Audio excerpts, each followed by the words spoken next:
the Christian Circle podcast, and you're listening to Pamela Fernandes, where we have conversations about Christian living. Here's the show. Well, thank you, Pamela, and delighted to be with you. So, I am a husband and a father. I've been married to my wife, Christy, for 24 and a half years, and we have been blessed with 3 boys. They're now ages 18, 16, and 14, and my primary duty is to raise a family and to try to be the best husband and father I can be.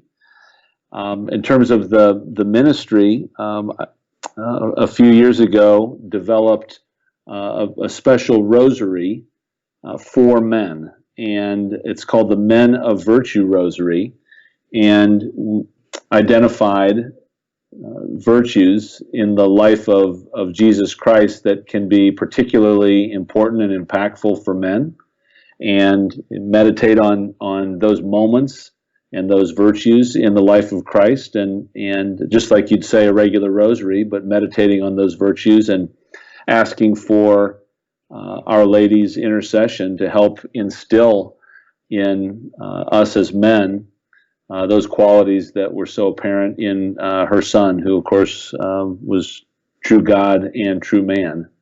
And it's been a real blessing to be able to develop this, and we're seeing great success with it all over the world, and just very blessed to be able to do that. Now, I saw your interview, the one that you sent me on EWTN, and I think you mentioned that some of this happened because you were part of the prison ministry. You were going to prisons and saw that there were not many males as role models. So what is the role of a male, of a father, when it comes to family life first and then family prayer? Yes, it's such a great question, such an important question. You're right. The inspiration for Men of Virtue Rosary came in part from work that I was doing in the prison, and I will say, to the extent that your listeners have an opportunity ever to do that type of work, it's such an amazing gift. I got so much more from those men than they received from me. And what I learned by being with them is that, despite the darkness of the prison, the light of Christ does shine through. And these men they're looking for a positive male role model, a positive male sort of figure that they can that they can sort of aspire to be like. And what I did find that all of these men that I ministered, 100% of the time, they did not have a positive male role model in their life. So came from broken homes. Father was not around, and so when the father's not around, then the mother can't be all that she is intended to be, and the kids can't be all that they're intended to be. So it's just such an important role that we play as husbands and fathers. And so partly that's where the idea came from. There were some other things as well, but the second part of your question, what does it mean, to be a husband and father? I think you go back to just original principles. And what I mean by that is God intends that marriage represents the covenant of love between Christ and his bride, the church. And I take my cues, and as men, we can take our cues from Christ as the head of the church. And so our role as a husband and father is to be the spiritual leaders of the family. And there's a lot of data out there that reinforces this point. But one of the key data points that I've seen is, although women outnumber men in attendance in probably every major Christian denomination, and they're more likely to attend worship service at least weekly, and that's true. But despite that, when mom comes to church, there's a 15% chance that the rest of the family will. But if dad comes to church, if the man comes to church, 90% of the time, the family is going to follow him in some way. So it's just so important for men to be spiritual leaders, kind of in that image of Christ as the head of the church, with his bride, the church. And in doing so, just taking those steps, good things happen. The Holy Spirit will be at work, and good things will happen. But it starts with, like any journey, starts with a single step. I know that this is not part of our question list, but if there's a man right now who's a father or a husband and who's thinking, okay, well, what should I do? What should be my first step if I haven't done this before with my family? What should be my first step as I think about doing this now? I think I'll use a bit of a metaphor here, and then I'll answer your question directly. But we're often very focused on our physical health, Yeah. and so what that means is diet and exercise. When it comes to being physically healthy, it doesn't really matter what you do. There's a million things you could do. You can go to the gym, you can swim, you can bike, you can walk. So it doesn't matter what you do. It just matters that you do something and that you stick with it. So translating that to being spiritually healthy and what should somebody do? I think it starts with prayer, and if you really desire to be that spiritual leader of your family, and you want that for your family, it starts with a prayer, and it's a very simple prayer. Lord, help me bring you closer to my family, and the Holy Spirit will help out. So you could perhaps it just starts with reading Scripture every day. So picking up the Bible and taking a few minutes every day and just reading the gospel, reading about the life of Christ. You could do that. Maybe it means praying the rosary every day. And as an aside, the Blessed Mother, the Latin ad Jesum per Mariam, to Jesus through Mary. She is a mother to us all. She is the intercessor, and her whole purpose from all of eternity was to be the portal, the ark of the new covenant, the way that God would come to us through Mary. And so her role is to bring us closer to her Son. So the rosary is the graces that are available through the rosary to bring us all closer to Jesus Christ. It's just so powerful. So you could pray. You could say the rosary, go to Mass. I'm Catholic, so going to Mass on a regular basis. Whatever you decide to do, and ask for the Lord's help to inform your decision making. But just decide to do something and do it. And if nothing else happens, your kids, your family, in the very least, they'll see that you're doing it. And if you stick with it, they'll know that it's important. And that's something that they can, maybe it doesn't sort of strike them like a thunderbolt in the moment, but over time they'll know, hey, you know what, Dad did this, or Dad and Mom were doing this. It must be something that's important, and that will resonate with them over the long term. So I'm glad you touched about the rosary and you mentioned all these other things, because my next question is, what are the benefits of doing a daily rosary? Now, there are lots of people who are listening to us and will say this is a Marian prayer, when actually it's all scripture. So what are the benefits of doing a daily rosary with your family? Well, there's so many benefits with the rosary. It's hard to know where to begin. I'll maybe start sort of on a personal level.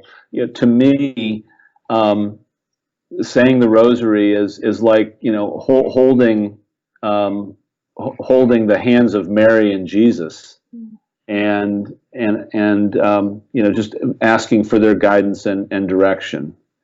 And so it brings a great deal of peace to know that the Blessed Mother and her Son are with you and walking with you, on this journey.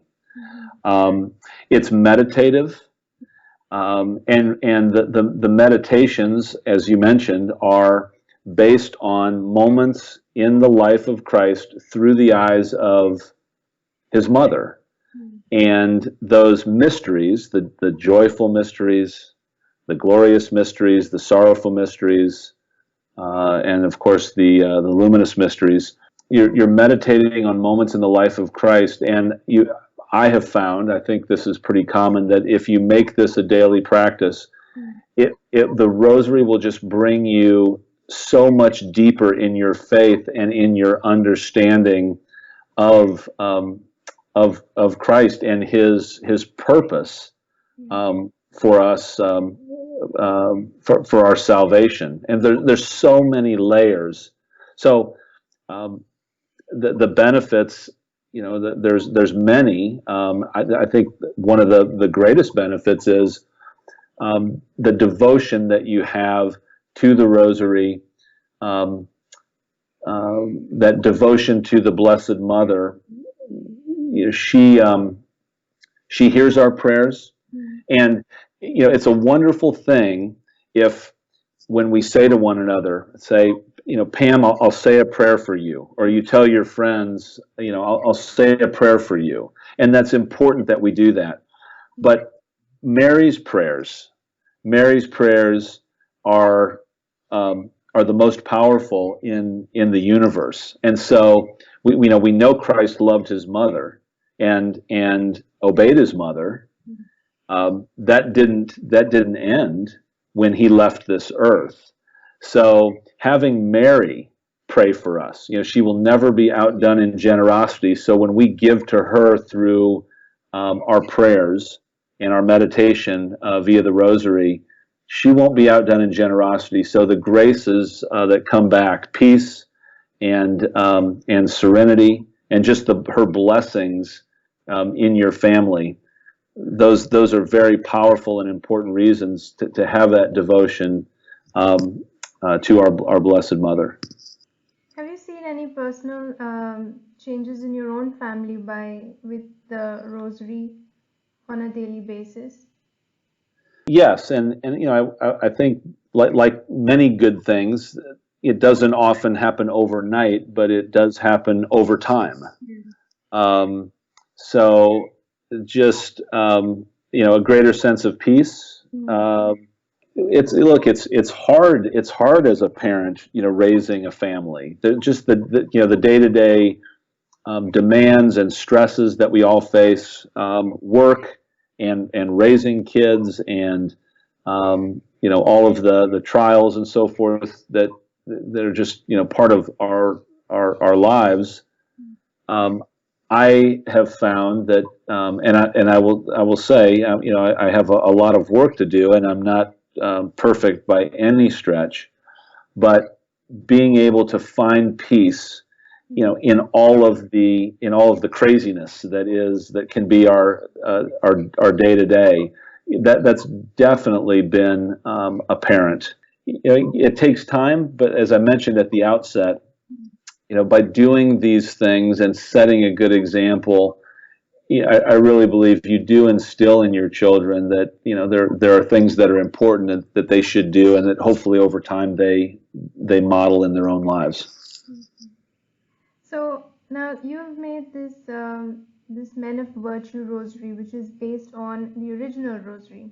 And I know a lot of people will be looking at this podcast and thinking this is only for men. But quite frankly, women can suggest it to their husbands, to their fathers, to their future spouses. And how is it that this rosary can help all of these men, whoever they are?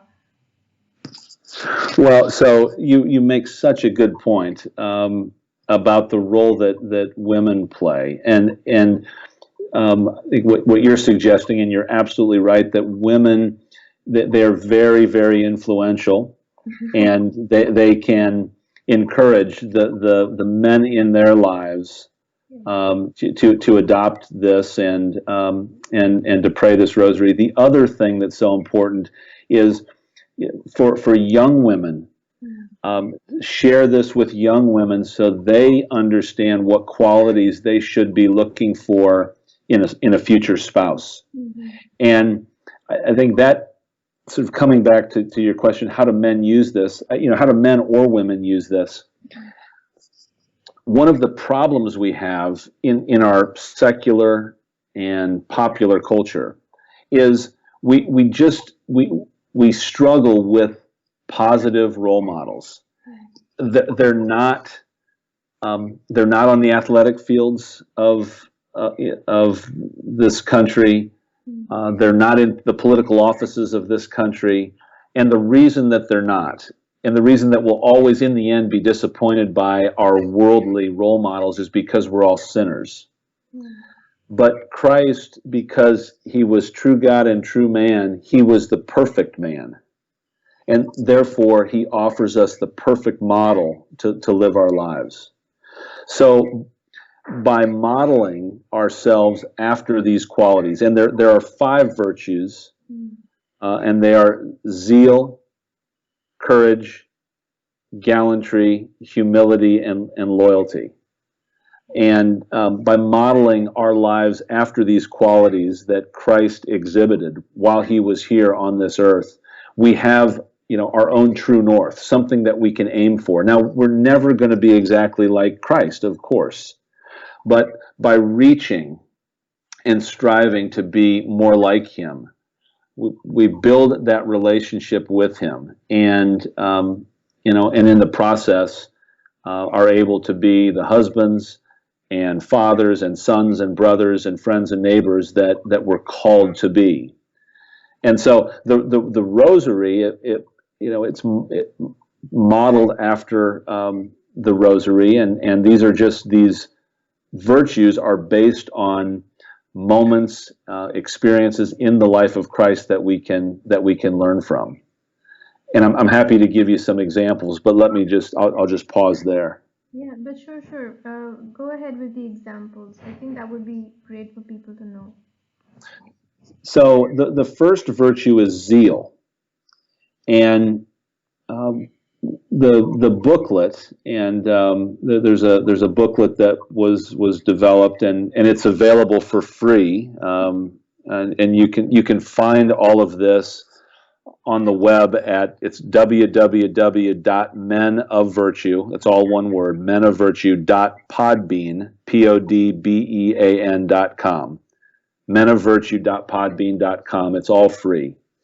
So in the booklet, each of the virtues is presented, and there's for each of them there's sort of a one line that describes the virtue. So for zeal, blessed is the zealous man, he who has given his life to something greater than himself. So the message here for men is it's so important to aspire to do something, to make whatever sacrifice you're making, to do it for something that's greater than your own selfish interests. And the example that we provide is when Jesus drove the money changers from the temple. As men, we value and often we respect that the warrior, and Christ was certainly a warrior. And when he drove the money changers from the temple, what happened just prior to that, he was entering Jerusalem on a donkey, and everybody, including his disciples, they would have seen him in that moment as a Davidic king coming to free Jerusalem from the clutches of the Romans.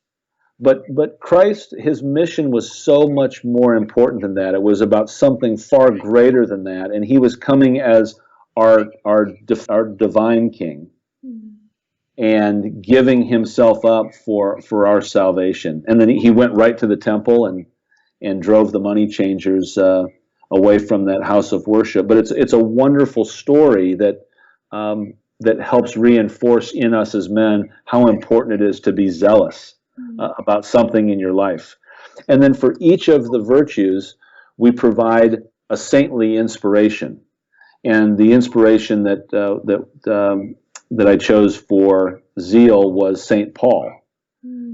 And Saint Paul had as much to do with the growth of the Christian church as anyone, and he risked his life to travel all over the world to share the good news, and often at risk to his own life. He was, maybe one of the greatest influences on the growth of the church.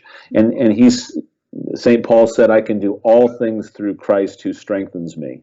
So here was someone who lived with great zeal and made such a difference. Here we are, over 2,000 years later, reading, the words that he wrote in that time in his own life. So that's one example, and each of the virtues is modeled in the same way. And we've just seen incredible growth and success. And I say I've been fortunate to have some friends and parishioners at our church that have gotten involved, and we developed a podcast. So you can find this again at the website, but it's on iTunes. And the podcast now, it's been out for a little more than a year. So it was May of 2017 when we launched it. March, May, sometime in the spring. But it's now been downloaded in 32 countries, and I think 45 states in the United States. So it's resonating with people all over the world. I'm just so delighted by that. And supposing there are men who want to start this in their own parish, or start a group, a Men of Virtue group, or pray the Rosary together, how do they go about this? Well, I think it's pretty straightforward. If you go to the website, again, menofvirtue.podbean.com, you can download a print version. It's a PDF version, so you can have an electronic copy, or you can download the podcast. But share it with the men in your men's group, or in your family, or you really just need one or two other guys, and just start by getting together and praying it. It's something that you can pick it up and you can read it, and so perhaps spend some time with those men in your life to pray the Rosary together, or maybe just pick a virtue or two and just talk about it. How things that you might do to exhibit those qualities in your own life. So as I mentioned before, don't overcomplicate it. Just start. If there's one or two other guys that you can recruit to join you that are like-minded, just do it. Get Men of Virtue Rosary and share it and pray it, and that's really all it takes. So since we're doing this month about family prayer, what are your best tips for family prayer? Well, so as I mentioned, earlier, I think as a husband and a father, just make prayer part of your life, and demonstrate to your family that it's something that's important. Whether it's praying the Rosary, or saying grace at dinner time, or just reading the Bible, just do those things, and your family will observe it. Other things that you can do is it's kind of it depends a little bit on sort of where your family is in terms of this journey. Teenage boys sometimes are going to resist this a little bit, and that's okay.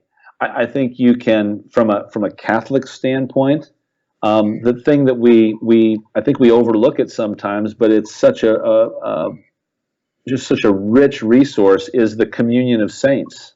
Yeah. So, are there ways to celebrate, the lives of the saints, and you can find the saint calendar, and maybe there's a feast day that you want to celebrate. One of the things that we do with with my boys is and it's coming up here soon. I believe it's September 8th is the Blessed Mother's birthday. And so on the Blessed Mother's birthday, we get roses, and we get a dozen roses, and we give half of them to Mary. We've got a little Mary statue in our garden, and we give the other half to Mom, to my wife. And so there's always something that you can find, a saint that has particular meaning in your family. Maybe if you're from if your family is of Italian descent, maybe celebrating feast day of Saint Padre Pio. There's a lot you can do there. So the last thing I would say is, offer up to your kids. Maybe give them a chance. Ask them, what would you like to do? What would you like to do? It doesn't necessarily have to be sort of sitting down and holding hands sort of in prayer. But if you say, like, gosh, what would be important to you? The kids will come up with great ideas. We've made some short pilgrimages. It could be to a beautiful church or a cathedral. There's a lot of different things you could do as a family. So, prayer. Sometimes we, in our desire to in our struggle sometimes to want to be closer to Christ, we can be a little bit narrow-minded, and prayer can take many different shapes and forms. And the main thing is that that we're doing it to seek God, to seek that relationship with Jesus. And whatever it is you're doing, if you're doing that as a family, you could be taking a walk, and it's all good, and it will lead to the right place. So I would just say, be very open-minded. Try to get your family involved. Let them choose and decide maybe some things they want to do, and as a husband and father, just be that leader. And hopefully over time they see that it's important and something that they want to emulate themselves in their own life. So I'm glad you mentioned that. I also wanted to add, maybe people can even think of doing a specific time. Like, for example, I can speak of this in my own family. When we were young, our father used to force us to do the rosary every single day. He'd get home from work and we had 6 o'clock was rosary time. And we hated it. We hated it all the time. We would say, this guy's crazy. Why is he making us? And we would find ways to get out of the rosary. Like, we had to go here and there. And today my father's gone, but we still say the rosary. It's just that without that rosary, there's no peace. And I was saying this to a guest last week as well. If we don't say the rosary, we're at each other's throats. We're fighting all the time. So there's a great deal of peace that comes in, and that legacy remains on, even though those people go away, but we still remember the rosary and we still do it.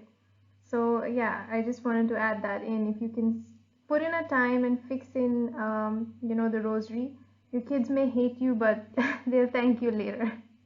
Well, that's just such a beautiful story, and I'm sure you think a lot about your father when you're saying that rosary, and that that's what a gift that he gave to you. And I'm sure your father, he'd be very, very happy despite all of the the struggles years ago, to get you to do this. I would imagine that he knew that it would pay off eventually, and how happy and pleased he would be. What a beautiful story. The only other thing that I would add, and this is a quote from Pope John Paul II, and he said, "The future of humanity passes by way of the family." Yeah. The future of humanity passes by way of the family, and that message, was certainly reinforced. The Fatima apparitions Mary was very clear that the final battle between Christ and Satan would be over marriage and the family. And so when you think about the future of humanity, it just underscores how important it is, for us to just to continue to fight the good fight in the face of all of just all of the evil that is out there in our popular secular culture.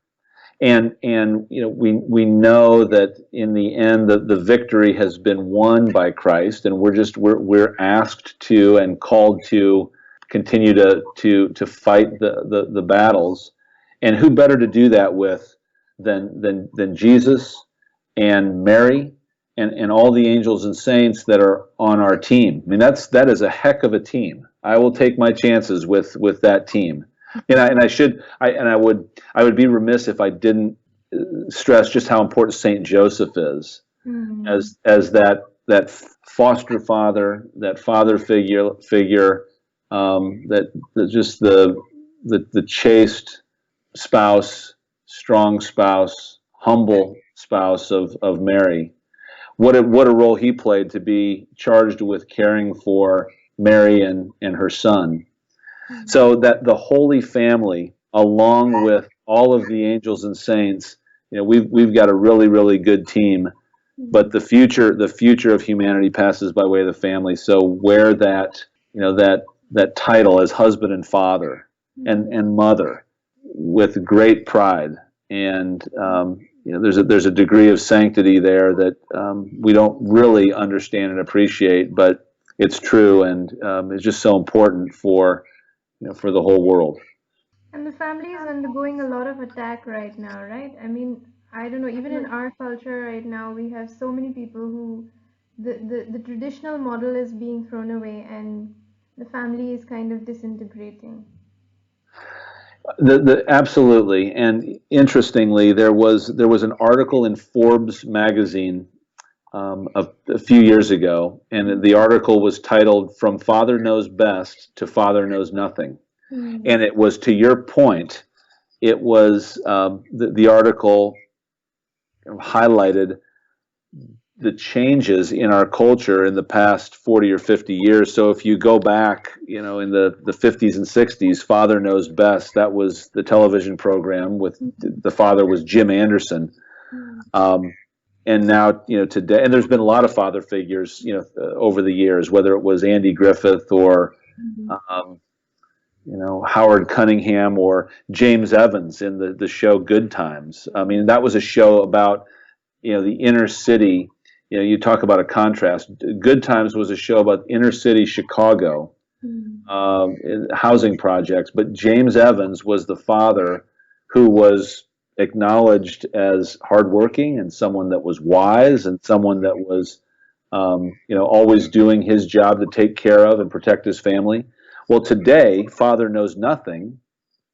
Probably Homer Simpson is probably the most famous father figure. And I will say, Homer, he does work hard and takes care of his family, but there's just a very stark difference between how fathers were viewed and how the family was viewed 40 or 50 years ago and how it's viewed today. So you're right, the family is under assault, and this is just important work that we're doing to make sure that as moms and dads, we are living up to that calling, and coming back to where we started. God intends for marriage and the family to reflect Christ and his bride, the church, and there's nothing more meaningful than that we can undertake. Since you're already, I think you said you've been married, more than 20 years, right? Yep, 24 years, and going on 25. It's a jubilee year. Yes. What advice would you give to people who are raising young children right now, small kids who are starting with their families, so that they can start on the right foot right away? The simple answer is just to just to exhibit those qualities that you want your children to adopt, and they will. The positive and negative. The kids are going to pick things up, and so if you're demonstrating how important faith is in your life, the kids will pick it up. Beyond that, I would just say, just love them, just love them, and for your children. And yeah, it's so important for a lot of reasons. We talked about St. Paul a moment ago, who said that that among faith, hope, and love, the greatest of these is love.